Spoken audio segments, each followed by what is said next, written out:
Dog in Boots by Greg Gormley, illustrated by Roberta Angaramo.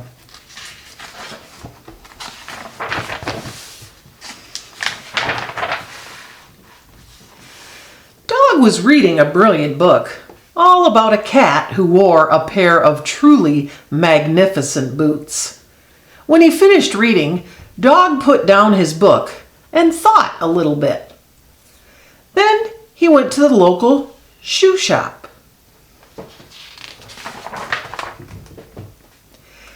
"Have you got any footwear as splendid as this?" he asked, showing the book to the shopkeeper.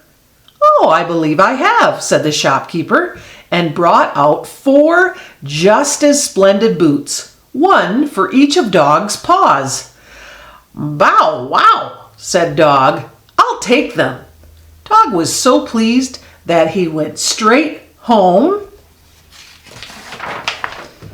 to dig up his very best bone. But the new boots were not at all splendid or magnificent for digging, and they got so muddy that they looked quite awful. So Dog took them back to the shop.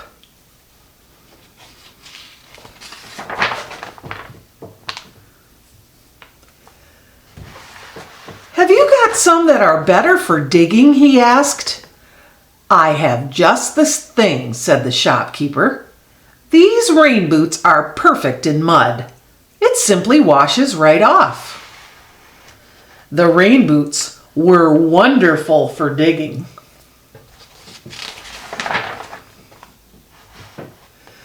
But when Dog went for a swim in the pond, they filled up with water, and he sank with a plop. Dog took them back to the shop.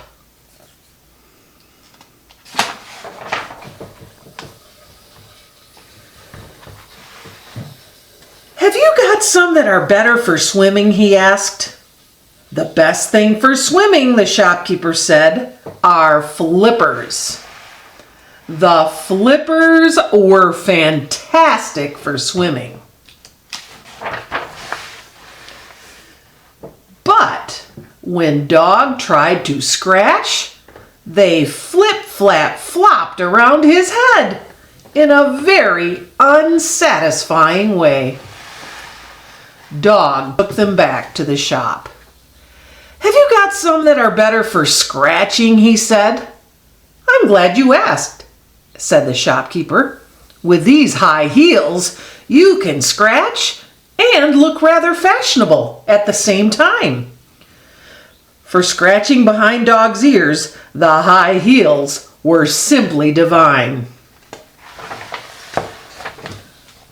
Unfortunately, they were dreadful to run in. He went flying head over heels.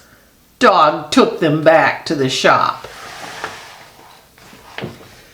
"Have you got some that go a bit faster?" he asked. "Oh, yes," said the shopkeeper.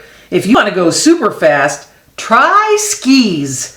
They go very fast indeed." "I'll take them," said Dog, and he was gone before the shopkeeper could say, "But only on snow." Without any snow, Dog's skis didn't move at all. He couldn't run, or scratch, or swim, or dig. On his way back to the shop, Dog thought some more. "Okay," he said to the shopkeeper. "I want something that's good for digging and swimming and scratching and running. Oh, nice and furry too. Do you have anything like that?" "No," said the shopkeeper, "but you do. They're called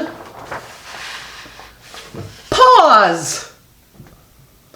"Perfect," said Dog.